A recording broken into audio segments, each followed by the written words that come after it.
कल ना मैं ऐसी एक इंटरव्यू देख रहा था, तो उस इंटरव्यू में एक बंदा बोलता है कि नीट के एग्ज़ाम के जो क्वेश्चंस होते हैं ना, उनका लेवल तो हलवा होता है, वो तो यूँ हो जाएंगे। खाओ माँ कसम। शायद वो आईआईटी या यूपीएससी किसी और का बंदा होगा। तो इट्स लाइक अगर इतना ही आसान होता तो नीट का एग्ज़ाम ही क्यों होता। अगर नीट का एग्ज़ाम है मतलब कुछ तो बात है इसमें। तो ऐसे किसी एग्ज़ाम को आप क्रिटिसाइज़ नहीं कर सकते। इट्स जस्ट अबाउट कि हर एग्ज़ाम की अप्रोच अलग होती है, हर एग्ज़ाम का एक लेवल अलग होता है, उसकी इंपॉर्टेंस अलग होती है। पाँचों उंगलियां भगवान ने बराबर तो नहीं दी ना, तभी पकड़ पाते हो किसी चीज़ को। बराबर होती तो उसमें भी प्रॉब्लम होती।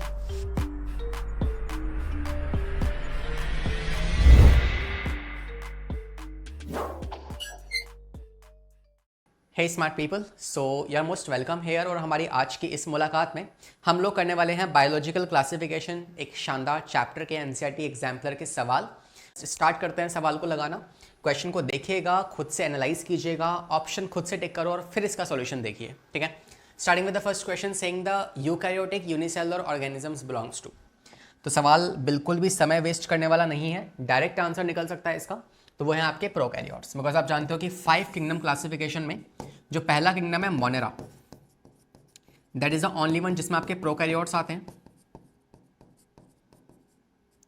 एंड ऑब्वियसली बेसिकली यूनिसेलुलर होंगे। बाकी जो आएंगे आपके पास प्रोटिस्टा, फंगस, प्लांटाए, एनिमेलिया, ये सब क्या है? ये सब यूकैरियोट्स हैं।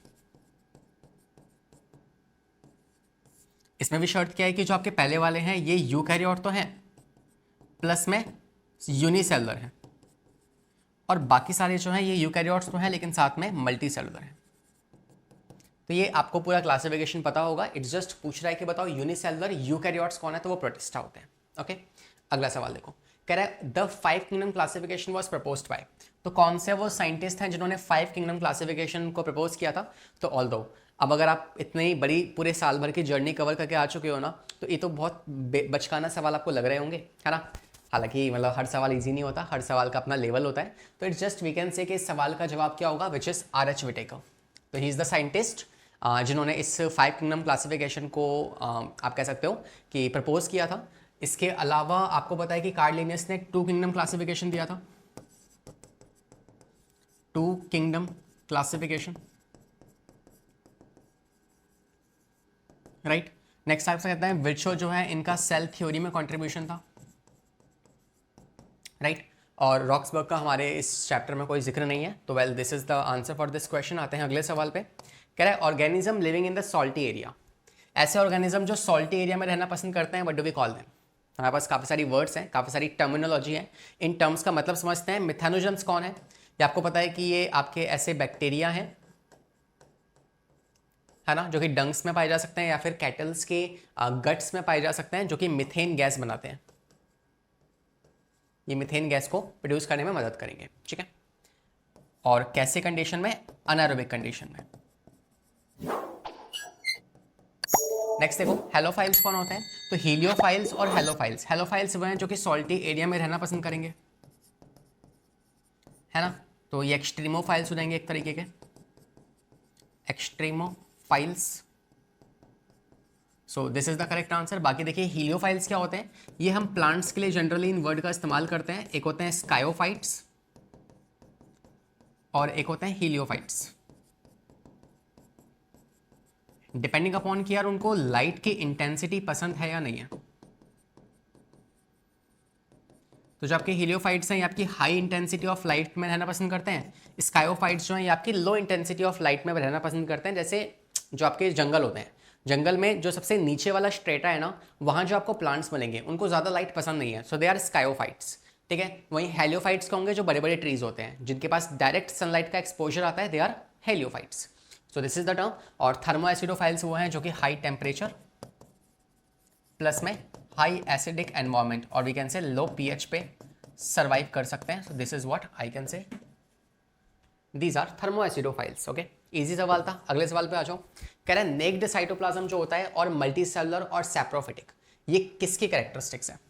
तो बाकी तो पता नहीं, लेकिन हाँ सिंपली आप नेक्ड साइटोप्लाज्म से बता सकते हो। नेक्ड साइटोप्लाज्म का मतलब क्या होता है? हाँ, इसका मतलब होता है कि सही जो प्रोटोप्लाज्म है ना,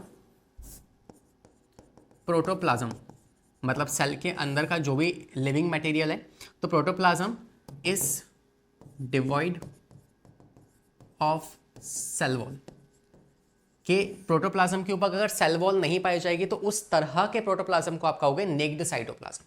क्लियर, सुपर क्लियर, ठीक है। नेक्स्ट आप कह सकते हो जो आपके पास सैप्रोफिटिक भी हो और मल्टी न्यूक्लिएटेड भी हो, तो सैप्रोफिटिक और नेक्ड साइटोप्लाज्म मतलब सेल वॉल नहीं है, instead of cell wall slime की लेयर प्रेजेंट है। और ऐसी कंडीशन किस में देखने को मिलती है? स्लाइम मोल्ड्स में, राइट। स्लाइम मोल्ड्स आपके सैप्रोफिटिक भी हैं, मल्टी सेलुलर भी हैं, बिकॉज ये प्रोकैरियोट्स का एग्जांपल है। सॉरी मतलब like you can say they are saprophytic, they are multi nucleated, multi cellular नहीं है, मल्टी न्यूक्लिएटेड है, because they are the example of prokaryotes. और साथ में नेक्ड साइटोप्लाज्म भी इनमें पाया जाता है। अगला सवाल कह रहा है an association between roots of higher plants and fungus. तो जो आपके बड़े बड़े प्लांट्स होते हैं ना, उनकी जो रूट्स होती हैं उनमें अगर फंगस लग जाए तो उस तरह के एसोसिएशन को आप क्या कहोगे? So it's simply called as higher plants. कैसे हायर प्लांट? जैसे कि आप मान सकते हो जिम्नोस्पर्म,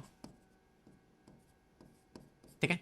तो जिम्नोस्पर्म की रूट पे क्या होता है, कई बार जो है फंगस आके लग जाता है, and this is what, this is fungus, and this type of association is basically termed as mycorrhiza. This is termed as mycorrhiza. So mycorrhiza क्या है? ये एक एसोसिएशन है किसके बीच का? हायर प्लांट्स जैसे कि जिम्नोस्पर्म, एंजियोस्पर्म और फंगस के बीच का।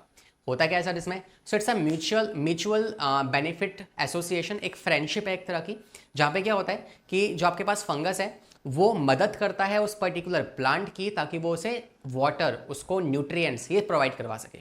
बदले में जो प्लांट है वो उसे रहने की और शेल्टर की और खाने की व्यवस्था करके देता है। तो it's a kind of a mutual relationship या फिर a kind of a friendship, ठीक है। तो इसे कहते हैं mycorrhiza, which is the association between the higher plants and fungus. Okay, अगले सवाल पे आते हैं। अगेन ये सवाल इजी था, जस्ट डिपेंडिंग अपॉन कि आपके पास बेसिक नॉलेज कितनी है इस सवाल की, राइट। कह रहा है डाइकैरियन जो है इज फॉर्म्ड व्हेन। तो डाइकैरियन क्या होता है? पहले इस शब्द से इसका मतलब निकालते हैं। डाई मतलब टू, कैरी ऑन मतलब nucleus. So basically it's a condition, ये एक ऐसी कंडीशन है the two haploid cell do not fuse immediately. तो इट्स लाइक आपके पास सेल हैं जिनके न्यूक्लियस अभी फ्यूज नहीं किए हैं, तो ये एक सेल तो बन चुकी है, यूनाइट तो हो चुकी है, लेकिन न्यूक्लियस अभी भी इसके अंदर दो हैं, तो इट्स अ डाइकैरियन स्टेज। और ये कब बनेगी? जब आपकी दो सोमैटिक सेल्स जो हैं या जो दो हैप्लॉइड सेल्स हैं, नॉट सोमैटिक, जो आपकी दो हैप्लॉइड सेल्स है, जब वो आपस में फ्यूज करेंगी तो उनका साइटोप्लाज्म तो फ्यूज हो गया है लेकिन न्यूक्लियस फ्यूज नहीं हुए हैं, तो उस कंडीशन को आप कहते हो dikaryon stage, and this is the correct answer. Okay, अगला सवाल कह रहा है कंटेजियम वाइवम फ्लूइडियम, जो भी है कंटेजियम वाइवम फ्लूइडियम, इस वर्ड का, इस शब्द का, और पता नहीं कौन सी भाषा है, इसका इस्तेमाल किसने किया था? तो आपके इवेनोस्काई ने किया था, या फिर बेजरनर्क ने किया था, स्टैनले, या फिर आपके रॉबर्ट हुक ने किया था? तो इट्स वेरी सिंपल क्वेश्चन, क्योंकि आपको पता है कि जो आपके इवेनोस्काई हैं इनका काफ़ी बड़ा कंट्रीब्यूशन है आपके वायरस की वायरोलॉजी के अंदर, या फिर आप वायरस की जो स्टडी होती है, so they have a very important role in study of virus. But उन्होंने इस लैंग्वेज का या इस वर्ड का इस्तेमाल नहीं किया था, दैट इज कंटेजियम वाइवम फ्लूइडियम। बेजरनक जो है ना, इन्होंने इसका इस्तेमाल किया था। तो इनका मतलब था कि आपके पास कुछ वायरसेस जो हैं वो मेल वायरसेस होते हैं, खराब वायरसेस होते हैं, जो कि कंटेजियस मतलब कि वो फैल सकते हैं, बीमारी फैला सकते हैं, तो उन वायरसेस के लिए उन्होंने इस वर्ड का इस्तेमाल किया था। This is the correct answer. बाकी आप जानते हैं जो रॉबर्ट हुक है उन्होंने माइक्रोस्कोप बनाया था, है ना, प्रिमिटिव माइक्रोस्कोप। इसके अलावा बात की जाए तो आपके जो स्टैनले हैं, ये आपके इवोल्यूशन में इन्होंने ओरिजिन ऑफ लाइफ में जो एक्सपेरिमेंट किया था ना, वहां पे इनका रोल है, ठीक है। तो आते हैं अगले सवाल पे। कह रहा है एसोसिएशन बिटवीन द माइकोबायोन्ट एंड फाइकोबायोन्ट। ना ये तो हमारे पास सब्जेक्ट्स ही हो जाती हैं आगे जाके, है ना। अगर आप बीएससी एमएससी करेंगे तो in that we have these different subjects like लॉजी हो गया आपका, फाइकोलॉजी हो गया। तो फाइको इज अ वर्ड जिसका मतलब क्या होता है? It means study of plant. Plant की स्टडी करना, और माइकोलॉजी क्या होता है, this is the study of fungus. और सोचो अगर फंगस और एल्गी, है लाइक यू कैन से एल्गी, तो एल्गी और फंगस का जो एसोसिएशन होता है उसे हम क्या कहते हैं, सेम, लाइकन्स। क्या होगा इसमें, सेम चीज़ होगी कि यार एल्गी जो है वो सरफेस एरिया बढ़ाएगी ताकि पानी का एब्जॉर्प्शन हो सके, और ये पानी ला के देगी एल्गी को। एल्गी क्या करेगी, बदले में बाहर से CO2 ले लेगी, पानी उसके पास पहुंच चुका है, खाना बनाएगी, थोड़ा खाना एल्गी फंगस को दे देगी और खुद खाना खुद रख लेगी, ठीक है। तो it's like this is again mutual relationship और फ्रेंडशिप। फाइन, अगले सवाल पे आते हैं। कह रहा है difference between the virus and viroids. Now इस टॉपिक में मैंने ना एक वीडियो भी बना रखी है कि लाइक वायरसेस जो होते हैं ना, उनके लिए आप कौन सी वर्ड का इस्तेमाल करते हो। वायरस जो होते हैं वो ए सेलुलर होते हैं या नॉन सेलुलर होते हैं, प्लीज़ कमेंट मी, हाँ मुझे बताना आप। तो I just look for that comment. अब वायरसेस जो होते हैं उसके लिए आप कौन से वर्ड का इस्तेमाल करोगे, ए सेलुलर, नॉन सेलुलर। तो बेसिकली ये सवाल ना बायोलॉजिकल सवाल है ही नहीं, ये सवाल ना लिंग्विस्टिक सवाल है। जैसे इंग्लिश में होते हैं ना आपके पास होमोफोन्स होते हैं, होमोनिम्स होते हैं, राइट। तो इट्स लाइक कि जो आपका वायरस है ना उसके लिए आप ए सेलुलर वर्ड का इस्तेमाल करो या नॉन सेलुलर, दोनों ही सही हैं एक तरीके से। इट्स जस्ट अब लिंग्विस्टिक क्वेश्चन कि इंग्लिश में वर्ड का मतलब क्या है, ठीक है। बायोलॉजिकली दोनों वर्ड का मतलब सेम ही निकलने वाला है। तो आप चाहो तो उस वीडियो को देख सकते हो जहाँ मैंने प्रॉपर्ली एक्सप्लेन किया है कि कौन सा वर्ड यूज़ करना सही है वायरस के लिए। फिलहाल को सवाल पे आते हैं। तो वायरस और वायरॉइड्स में डिफरेंस क्या है कि यार जो आपके वायरसेस होते हैं इनके पास प्रोटीन कोट होती है, प्रोटीन कोट प्लस में दे हैव RNA और DNA, ठीक है। ये होता है आपके पास क्या, वायरस। वहीं वायरॉइड्स की बात की जाए तो वायरॉइड्स क्या होते हैं, वायरॉइड्स जो हैं ये आपके पास, इनके पास कोई प्रोटीन कोट नहीं होता, they don't have any protein coat, they just have RNA as their genetic material, ठीक है। तो अगर हम यहाँ पे सवाल में बात करें तो देखो ऐसा होता भी, आपने सुना होगा कि एक वायरस के अंदर वायरॉइड बैठा हो सकता है, लाइक हेपेटाइटिस बी वाले केस में जो होता है, राइट। तो इट्स जस्ट कि एक वायरस बड़ा है, वायरस छोटा है। वायरॉइड में सिर्फ और सिर्फ क्या आएगा, आपके पास RNA होगा, इसके पास RNA प्रोटीन दोनों होंगे। लाइक हेपेटाइटिस बी का जो वायरस होता है उसके अंदर जो कैप्सिड होती है उसके अंदर आपको वायरॉइड मिल जाएंगे, ठीक है। तो आप कह सकते हो कि absence of protein coat in viroids but presence in the virus. Second, presence of low molecular weight in RNA in virus but absent in viroids, और बोथ ए एंड बी या फिर none of this. Option number A is the correct answer, right. ऐसा नहीं होता कि low molecular weight है RNA की वजह से वायरस के अंदर, बल्कि वायरस का वेट ज़्यादा होगा। तो basically option number A is the correct answer. अगले सवाल पे आ जाओ। With respect to the fungal sexual cycle, जो फंगस की सेक्सुअल साइकिल है उसका करेक्ट सीक्वेंस क्या होगा। तो हमने प्रॉपर लाइफ साइकिल डिस्कस करी है। उस लाइफ साइकिल के अंदर आपने देखा होगा कि यार जो आपके पास ये टर्म्स, हम पहले इसका मतलब जान लेते हैं। तो मियोसिस क्या होता है, it is just a fusion, एक सेल का दूसरे सेल के साथ फ्यूजन होना, ठीक है। उससे पहले कुछ इवेंट्स होते हैं जैसे कैरियोगेमी, है ना, और प्लाज्मोगेमी। तो फर्स्ट क्या होगा, plasmogamy, that means fusion of plasma और वी कैन से साइटोप्लाज्म। तो पहले प्लाज्मोगेमी होगा, फिर क्या होगा, कैरियोगेमी, फिर उसके बाद न्यूक्लियस फ्यूज करेगा एक दूसरे के ऊपर, जिसके हमने मल्टीपल मेथड्स देखे थे, और फिर लास्ट में क्या होगा, मियोसिस हो जाएगा, दैट इज थर्ड वन। तो आप कह सकते हो कि पहले प्लाज्मोगेमी, फिर कैरियोगेमी और उसके बाद मियोसिस होने वाला है। तो option number C is the correct answer. अगला, virus are non cellular organisms but replicate themselves once they infect the host cell. तो वायरस खुद तो लिविंग नहीं है, लेकिन जैसे ही वो किसी सेलुलर मशीनरी के कांटेक्ट में आएगा तो वो खुद को लिविंग कर लेगा या वो रेप्लिकेट कर सकता है ना। तो बताओ इसे कौन से किंगडम में रखा गया है। नाउ जस्ट बिकॉज कि ये रेप्लिकेट नहीं कर सकता खुद से, जस्ट बिकॉज कि ये लिविंग ही नहीं है, इस वजह से RH विटेकर ने अपने 5 किंगडम क्लासिफिकेशन में इनको कहीं पर भी जगह नहीं दी थी। तो none of this is a correct answer, ठीक है। तो वायरस, वायरॉइड्स, प्रायॉन्स, इन सबको कोई जगह नहीं दी गई है आपके 5 किंगडम क्लासिफिकेशन सिस्टम के अंदर, that is why you can say none of this is a correct answer. Next, members of phycomycetes, that's a fungus, है ना, फंगस की क्लास है।